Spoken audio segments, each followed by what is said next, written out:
Bien, hermano, yo quisiera hacer una oración antes del mensaje para que el Espíritu Santo sea el que nos da luz y claridad. Oremos. Señor, ahora vamos a escudriñar las Escrituras como tú nos lo has mandado, porque aquí tenemos la revelación de la vida eterna. Aquí tenemos lo que es tu voluntad y los misterios, Señor, que tú nos has revelado y otros que habrán de cumplirse. Por eso, Padre, danos hoy la luz necesaria, el entendimiento, ilumina nuestras mentes y corazones para entender tu palabra. En el nombre de Cristo Jesús oramos. Amén.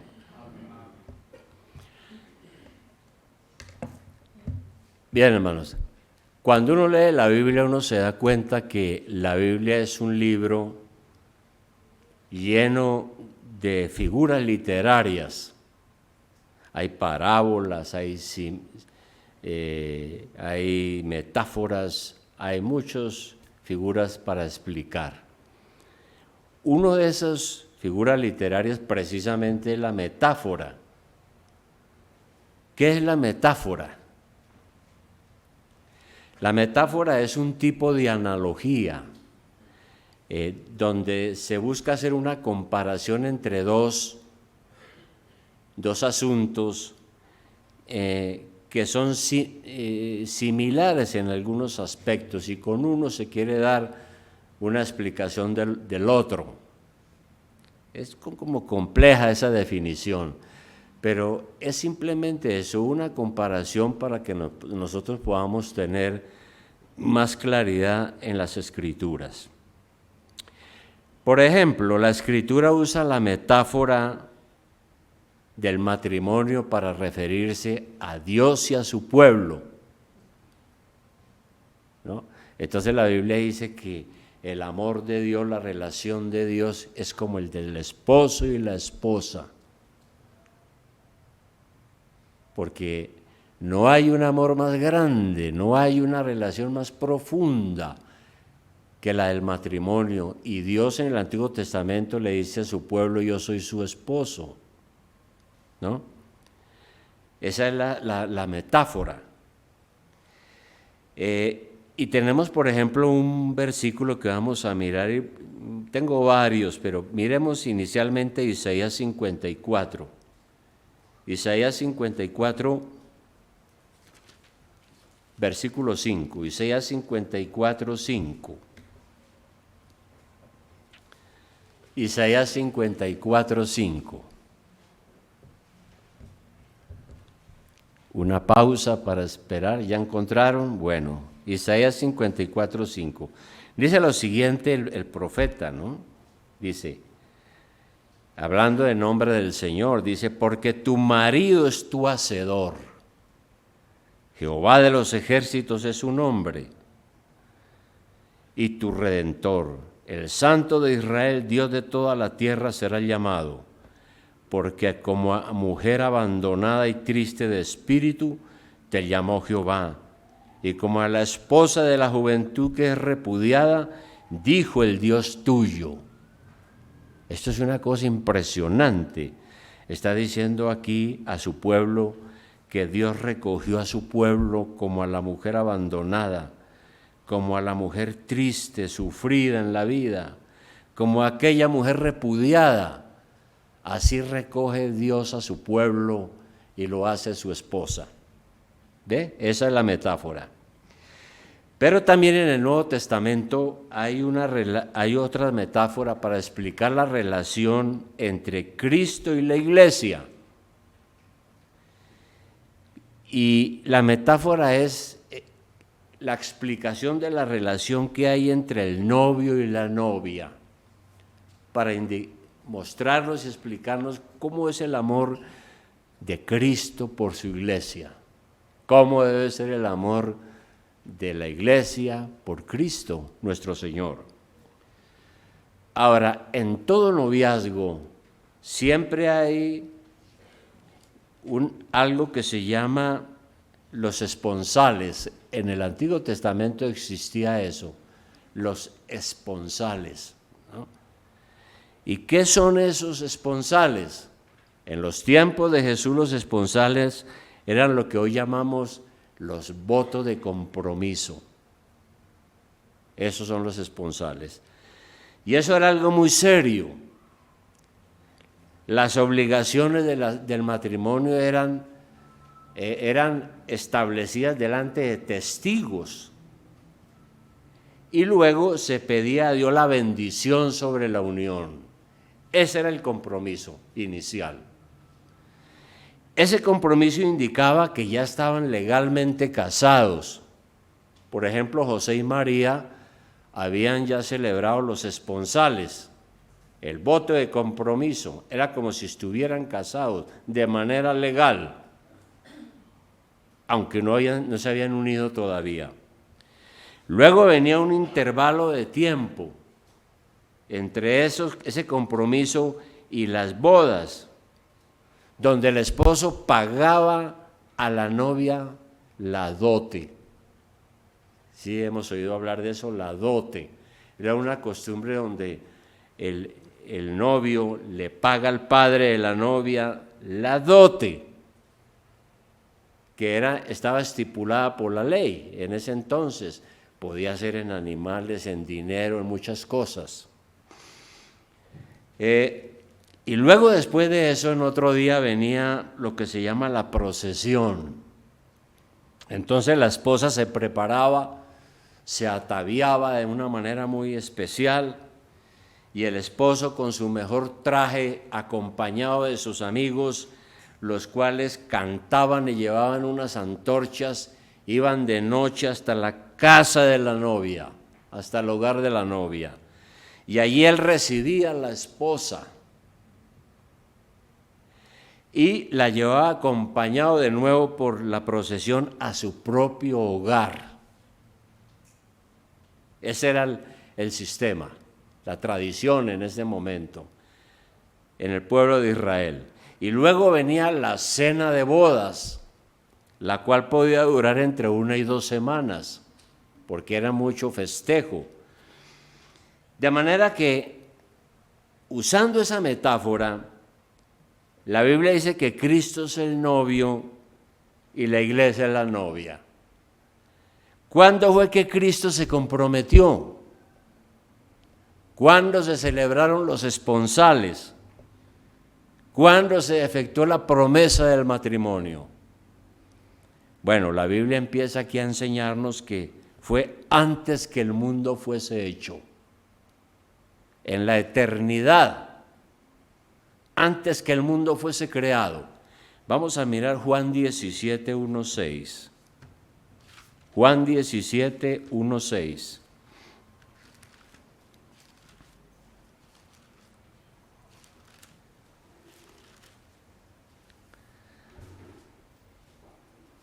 Aquí dice lo siguiente: el Señor está aquí orando precisamente por sus discípulos, por los creyentes, por la iglesia que está por formarse.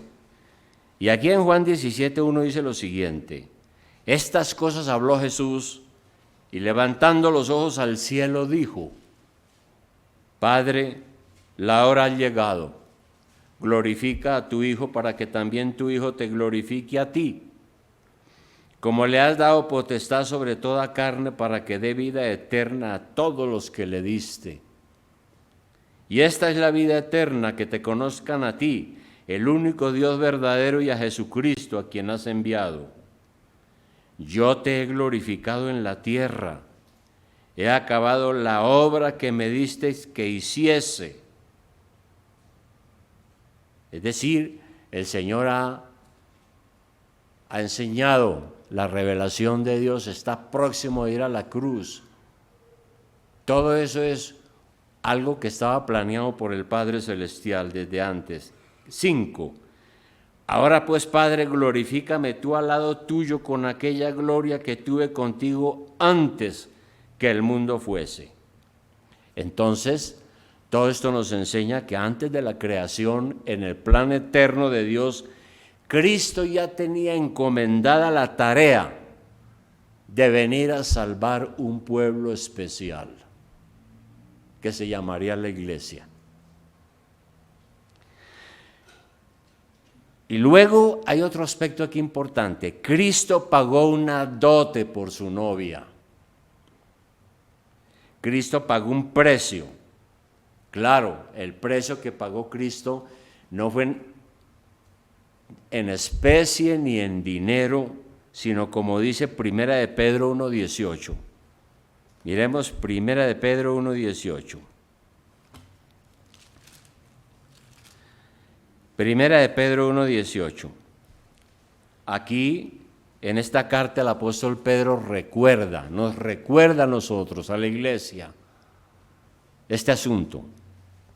Nos dice, sabiendo que fuisteis rescatados de vuestra vana manera de vivir, la cual recibisteis de vuestros padres, no con cosas corruptibles, como oro o plata, sino con la sangre preciosa de Cristo, como de un cordero sin mancha y sin contaminación, ya destinado desde antes de la fundación del mundo, pero manifestado en los postreros tiempos por amor de vosotros, o sea, por amor de la iglesia. Entonces, Cristo vino a este mundo y entregó su vida por su novia, que metafóricamente es la iglesia. Y Él expresa ese amor en Efesios capítulo 5, 25. Volvamos a mirarlo porque ya lo leímos hace un momento. Gálatas 5, 25. Hablando de esa metáfora, ¿no? Él expresa su amor aquí y la palabra lo asemeja en esta metáfora nuevamente al caso del matrimonio, del esposo y la esposa. Dice así, maridos, amad a vuestras mujeres, así como Cristo amó a la iglesia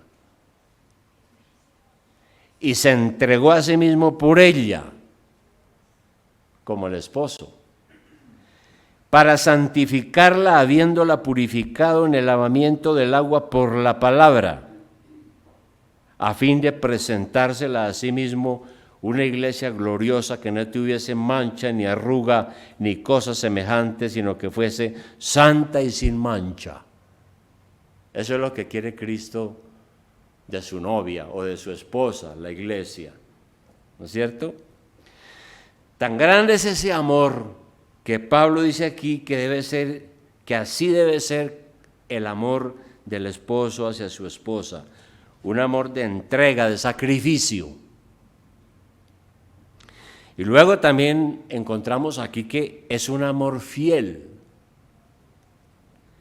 El Señor se fue,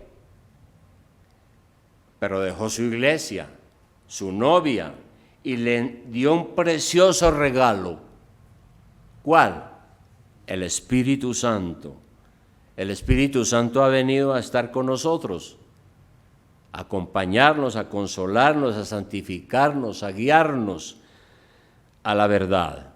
Vamos a mirar eso en Juan 14, 16. Juan 14, 16.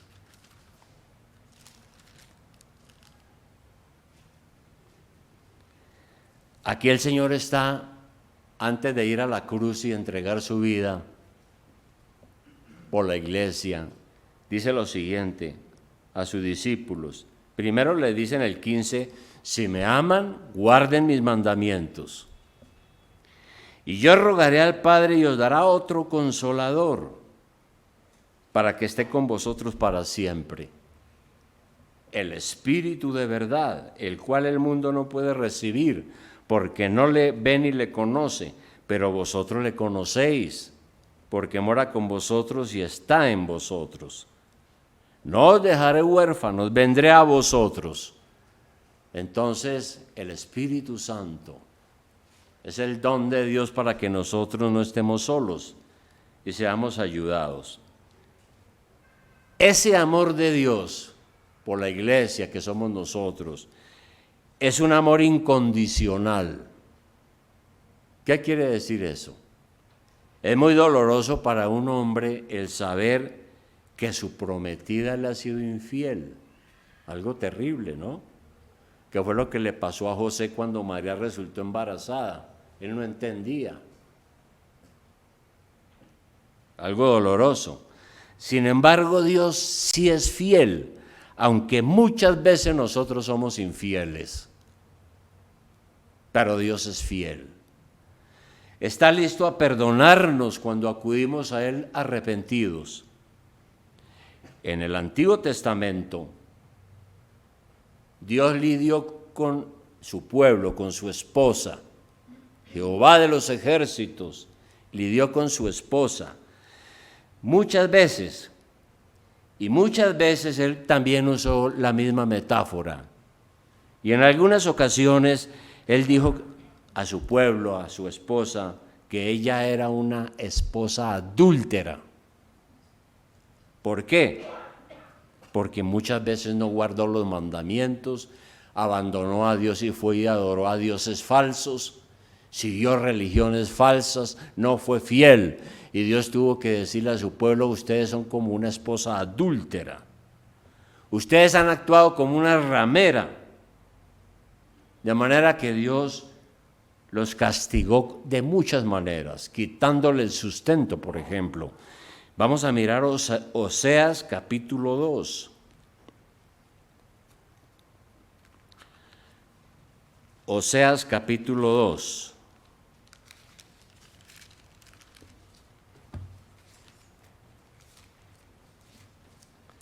Oseas capítulo 2 en el versículo 19. Mire la manera como Dios se dirige a su pueblo en la antigüedad.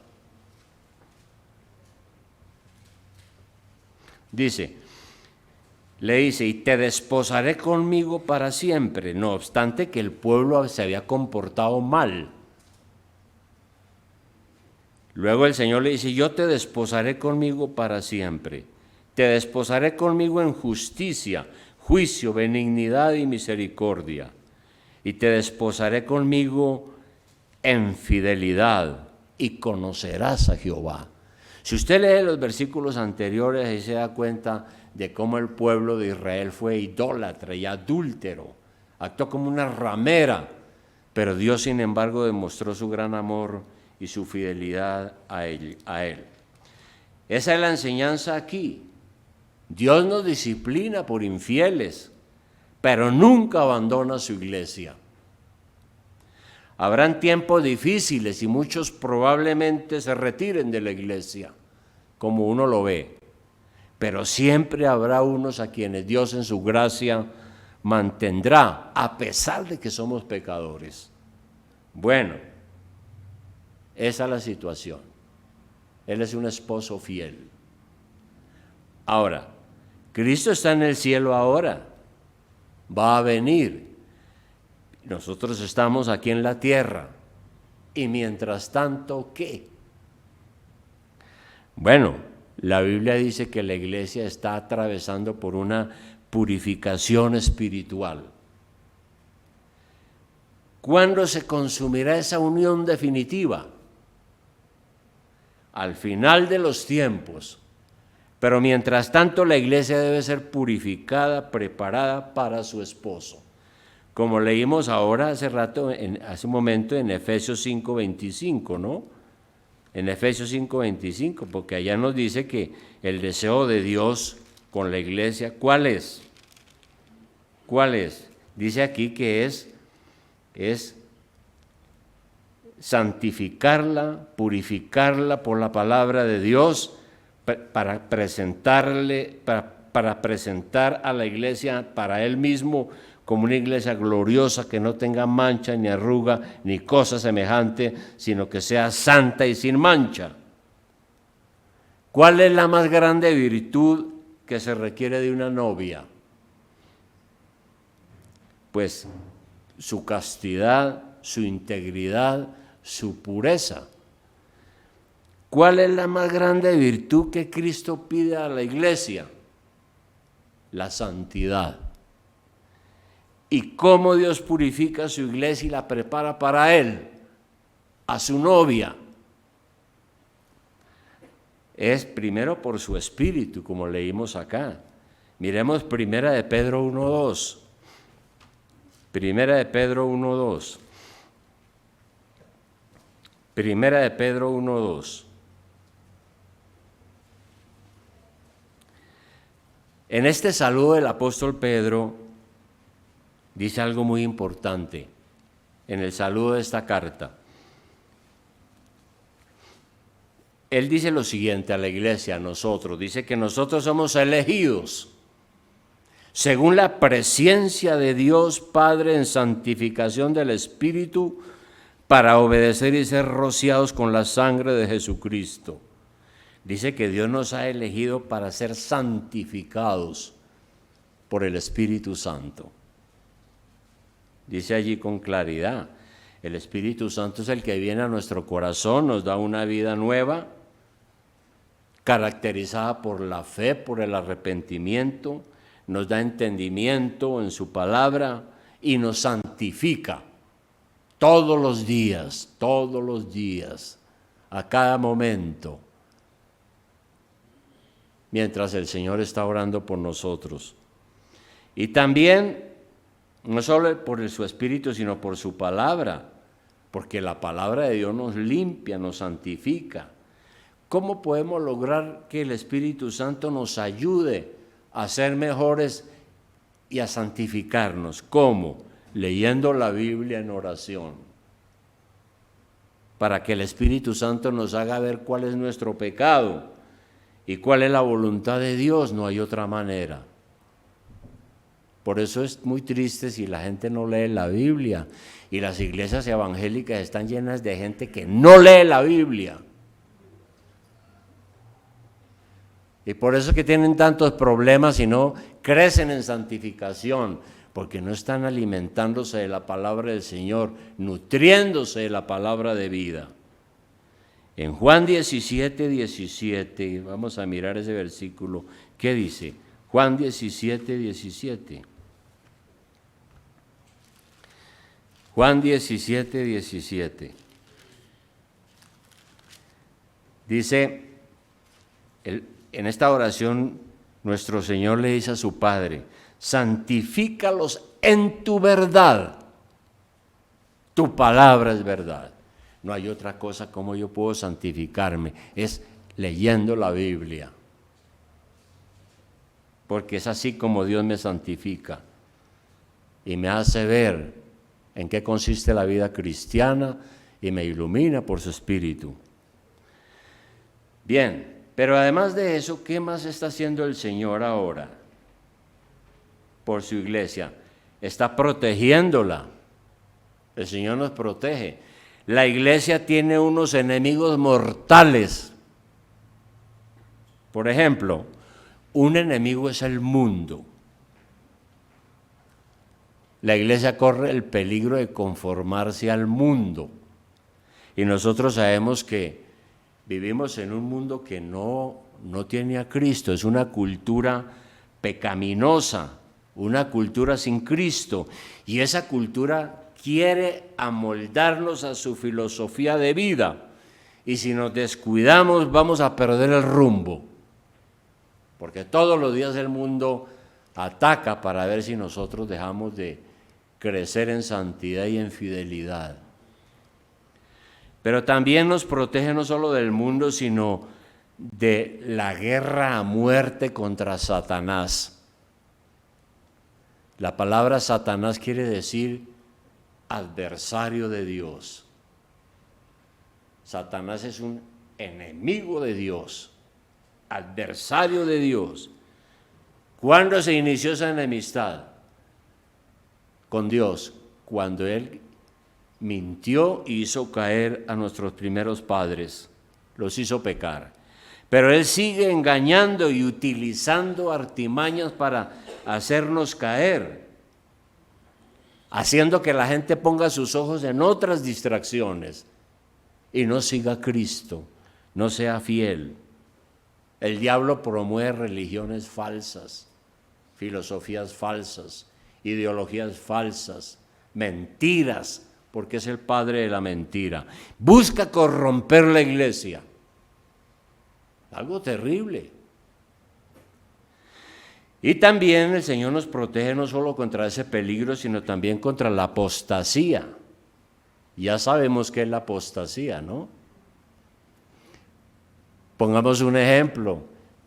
A alguien le hablan del Evangelio y viene aquí a la iglesia y empieza a oír la palabra de Dios y sale feliz de aquí y dice, no, yo nunca había oído esta hermosura, qué cosa tan linda, qué gente tan linda en la iglesia. Empieza tal vez a leer la Biblia y empieza como a dar trazas de que es un cristiano. Pero con el tiempo se va enfriando, se llena de dudas por falta de no leer la palabra de Dios y de no orar, y finalmente termina dejando el camino del Señor y dándole la espalda a lo que en principio dijo que era verdad y que le llamó tanto la atención, pero abandona el camino, apostata de la fe, eso es lo que quiere decir. Bien, pero Dios en su sabiduría usa todos estos problemas para edificarnos, para ayudarnos a madurar, para santificarnos, para purificarnos. Ahora, vendrán muchas pruebas, claro, vendrán muchas pruebas, pero el verdadero cristiano no va a ser derrotado por ninguna de esas pruebas, ni nada de eso lo va a apartar de Cristo.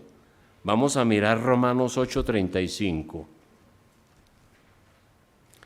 Miremos Romanos 8:35.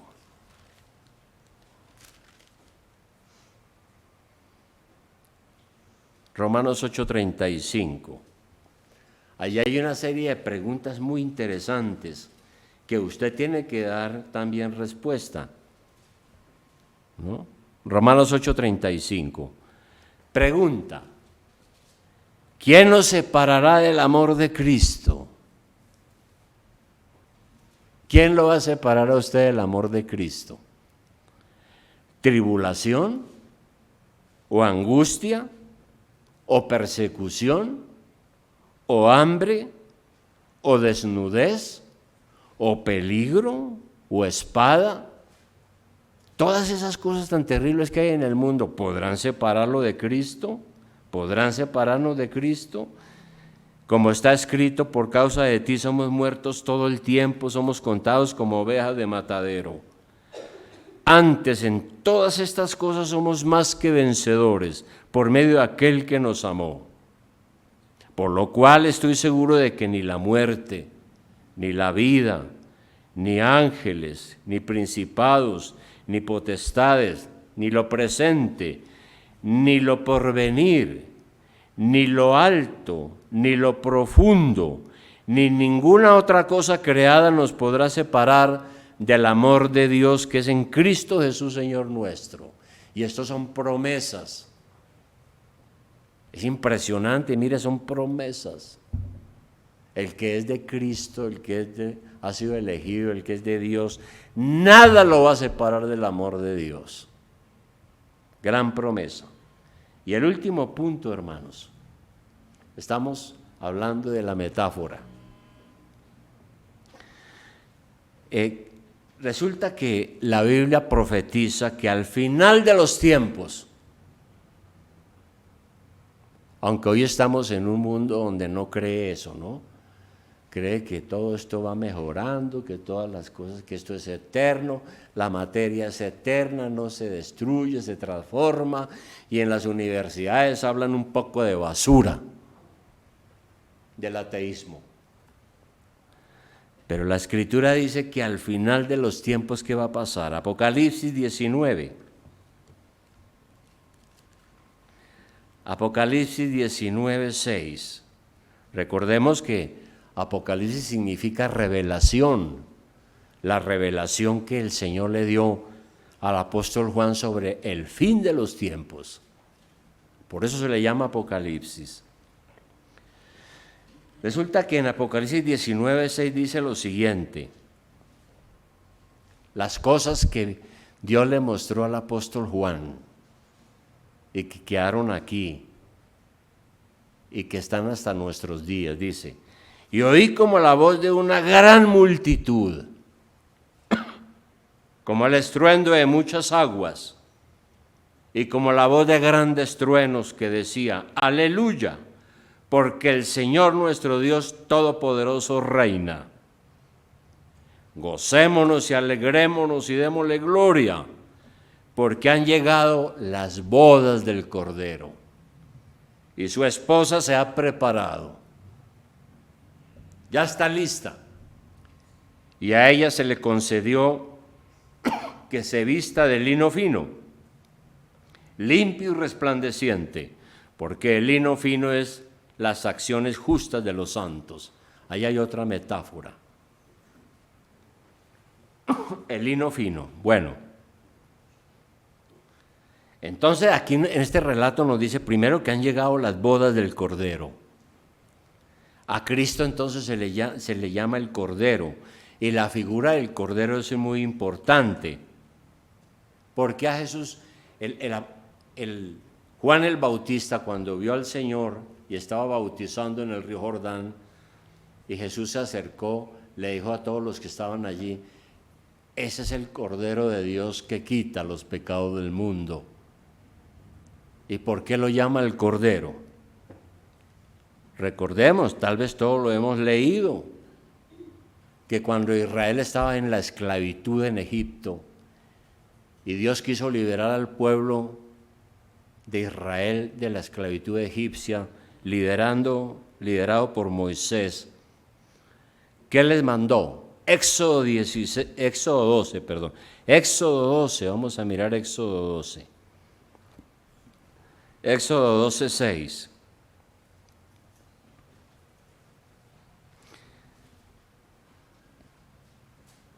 Yo creo que hay que leer desde el 3, por si alguien no lo ha leído antes, ¿no?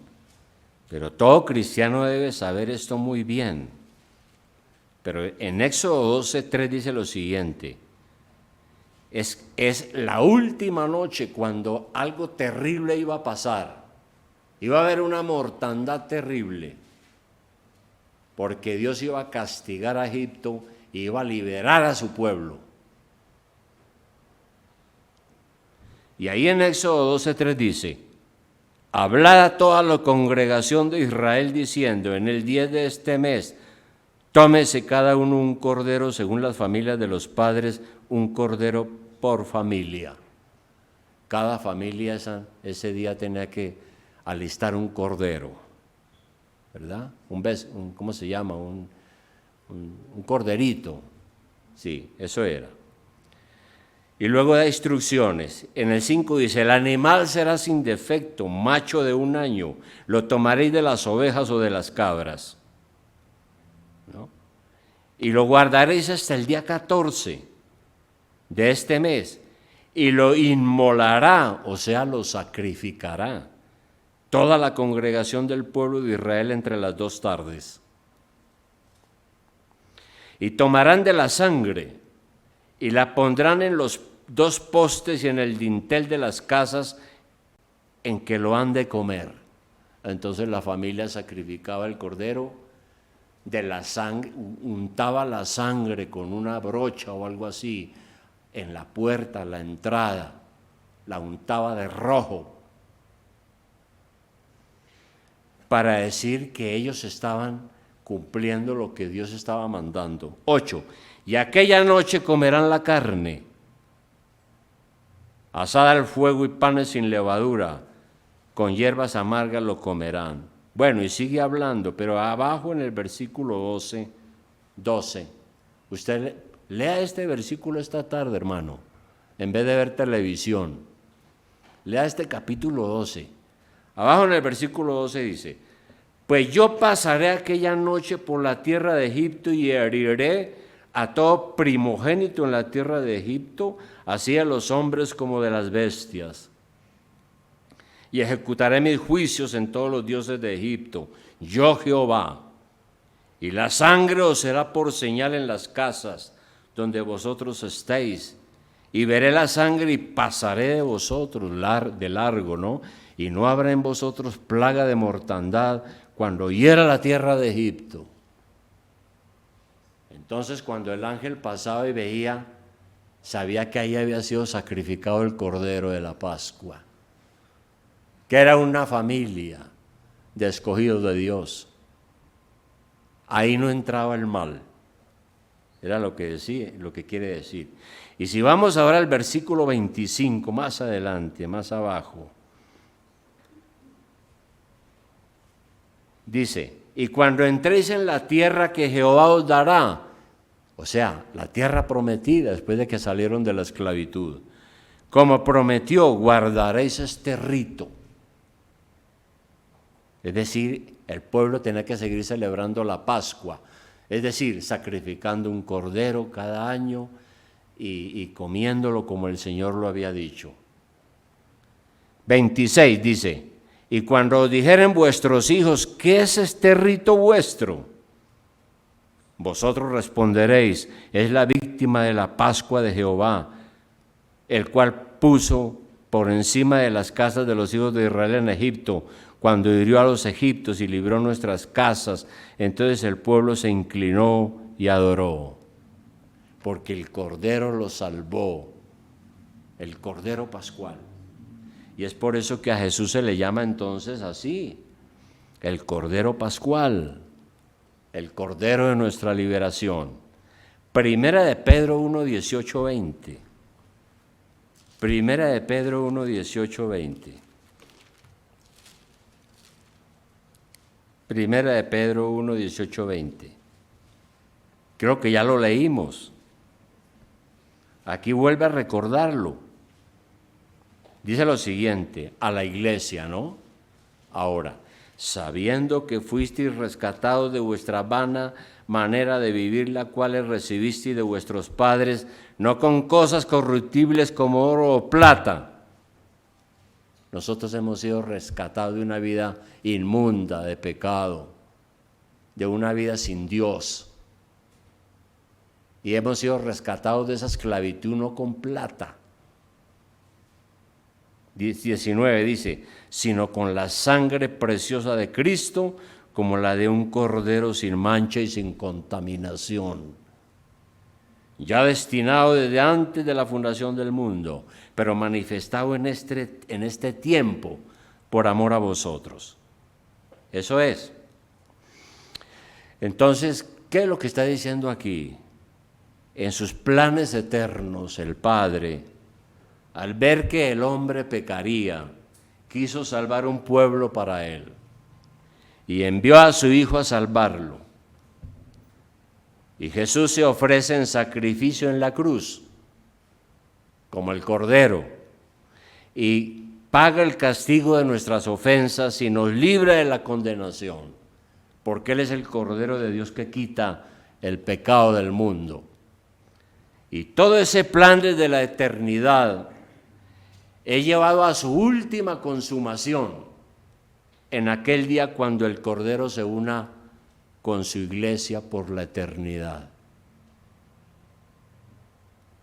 Por eso leamos en Apocalipsis hace un momento, en Apocalipsis 19, volvamos a mirarlo, Apocalipsis 19, 6, dice: gocémonos y alegrémonos y démosle gloria porque han llegado las bodas del Cordero y su esposa se ha preparado, o sea, la iglesia, ¿verdad?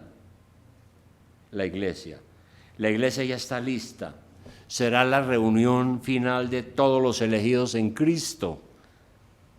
Ella se ha vestido de manera especial de lino fino, indicando con eso que es justa.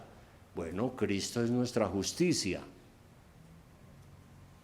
Cristo es nuestra justicia. Y finalmente, en otra escena más adelante, en el capítulo 21, en el versículo 1, ¿qué dice?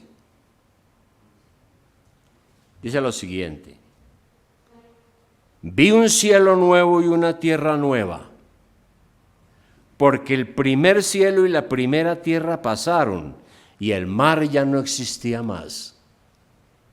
Yo, Juan, vi la santa ciudad, la nueva Jerusalén, descender del cielo de Dios, dispuesta como una esposa ataviada para su marido. Eso es. Y oí una gran voz del cielo que decía: he aquí el tabernáculo de Dios con los hombres, y Él morará con ellos, y ellos serán su pueblo, y Dios mismo estará con ellos como su Dios. Y abajo en el 9, ¿qué dice?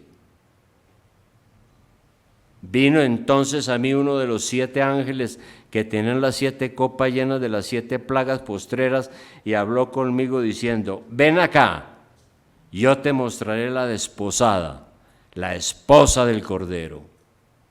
Y me llevó en el espíritu a un monte grande y alto, y me mostró la gran ciudad santa de Jerusalén, que descendía del cielo de Dios.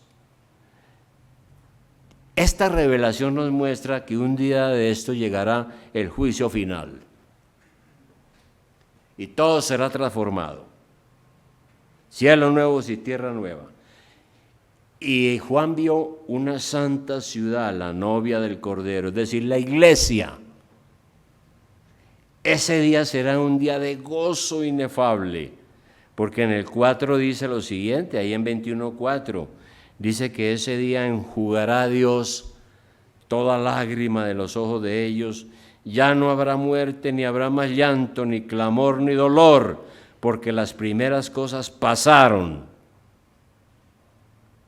Porque es un mundo nuevo, cielos nuevos y tierra nueva. Y esa ciudad será habitada para siempre, jamás, por la iglesia, la que somos nosotros y el Señor. Será un matrimonio perfecto, hablando metafóricamente. Mire, hermano, termino con esto.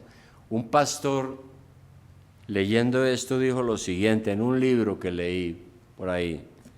Dice: la felicidad más grande de la esposa del Cordero será que pueda servir a su amado. Como la mujer fue hecha por causa del hombre, no el hombre por causa de la mujer, así también la iglesia fue hecha por y para Cristo. Servir al novio es la meta más alta de la novia y su más alta felicidad. Al glorificarle, ella gozará de él hasta lo sumo, se postrará y cantará, como dice Apocalipsis 5:9. Apocalipsis 5:9, al comienzo, primeros versículos. Apocalipsis 5:9. ¿Quiere ver a la iglesia usted en el último, después del juicio? Dice lo siguiente: y cantaban un nuevo cántico, diciendo: digno eres de tomar el libro y de abrir sus sellos, porque tú fuiste inmolado, sacrificado, y con tu sangre nos has redimido para Dios de todo linaje y lengua y pueblo y nación. Y nos has hecho para nuestro Dios reyes y sacerdotes, y reinaremos, y etcétera, etcétera, dice allí. Bueno, hermanos, todo eso es impresionante, ¿no? Parece una cosa difícil de entender, ¿no? Impresionante. Yo siempre digo que parece casi ficción, pero es la palabra de Dios. ¿Cuántas cosas ha hecho el Señor por nosotros? Por el amor de Dios se comprometió desde antes de la fundación del mundo para venir a rescatarnos del pecado de nuestros primeros padres. Cada día se manifiesta ese amor tan grande, a pesar de que muchas veces nosotros somos infieles. Mientras el Señor viene, el Espíritu Santo está trabajando en nosotros, purificándonos y preparándonos.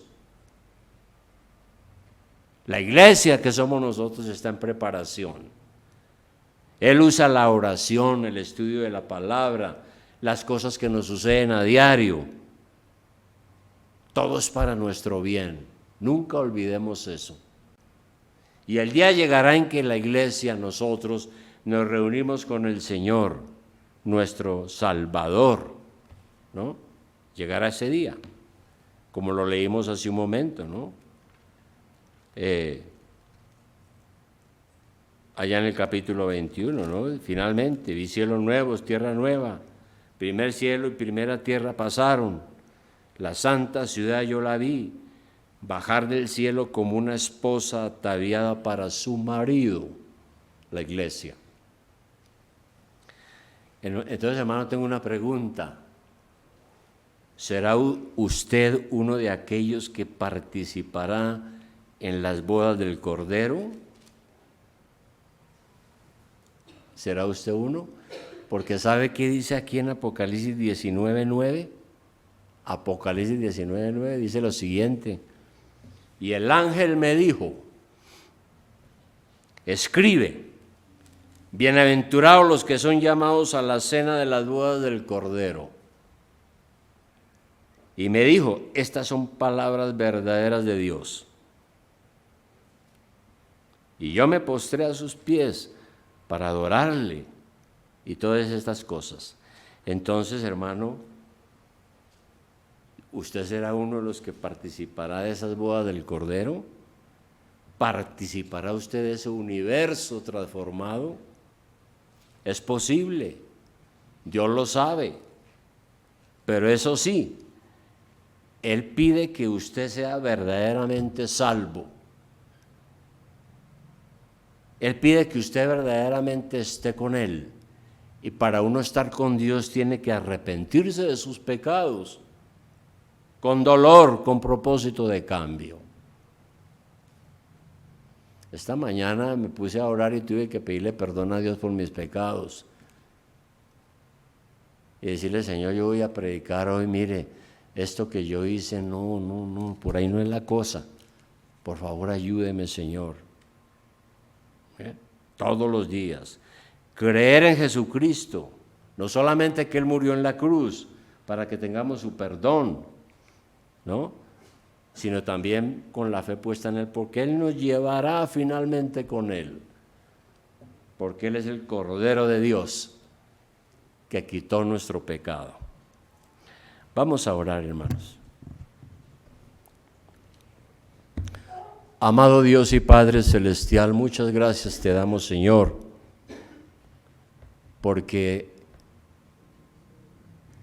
estas son preciosas promesas, grandiosas, maravillosas. Casi no hay palabras con la cual podamos nosotros describir toda esta revelación que tenemos aquí sobre el fin de los tiempos. Pero también tú nos has enseñado nuestro papel ahora. Somos la iglesia del Señor, la cual Él ganó con su propia sangre. Somos la novia de Cristo, comprometida con Él para estar un día en las bodas del Cordero. Padre Celestial, que eso sea una realidad. Danos esa fe y esa confianza todos los días, Señor, porque sea que tú vengas mañana o no, pertenecemos a ti. Como dice el apóstol Pablo, en este cuerpo o fuera de él, pertenecemos a nuestro Señor Jesucristo. Gracias, Padre. En su nombre oramos en esta hora. En el nombre de Jesús. Amén.